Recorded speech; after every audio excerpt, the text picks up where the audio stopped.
And now, the legend of Nessie at Loch Ness in Scotland.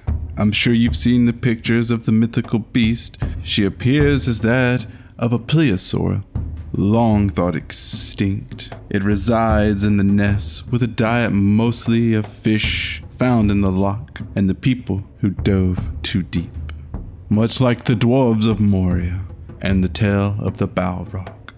The sightings of Nessie date far before those faked pictures and videos you've seen, dating as far back as the Romans who came to Scotland in the 1st century AD and saw that the picked people drew all the animals they knew about on carved standing stones around Loch Ness. The only one that did not look familiar to the Romans was the one that looked awfully like what we now think of as Nessie.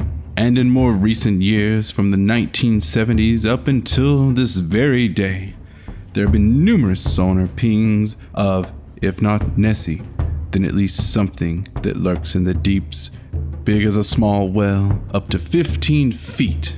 The creature swims in the lake.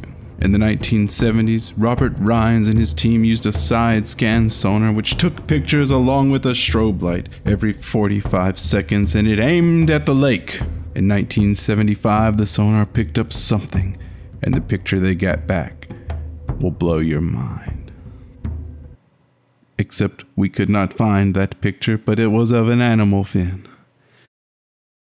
In 1987, in the year of my birth, the Operation Deep Scan used 20 sonar-equipped boats to sweep the lake with sound. 3 underwater targets could not be explained. In the early 90s, a time when the tattoo ink never ran dry, Project Urquhart was an attempt to study the loch's biology and wildlife. They weren't looking for Nessie, but ended up detecting a large moving underwater target they ended up losing sight of. Much like the Bigfoot of the aquatic realm, Nessie eluded sight. And finally, in 1997, the very same Robert Rhines, along with his colleague Charles Wyckoff, detected another underwater target, and the expedition's sonar expert, biologist Ann Carr, said it was a moving target about 15 feet long, the size of a small well. No visual evidence exists of the sighting, and that is where we stand on the legend of the plesiosaur of Lake Loch Ness.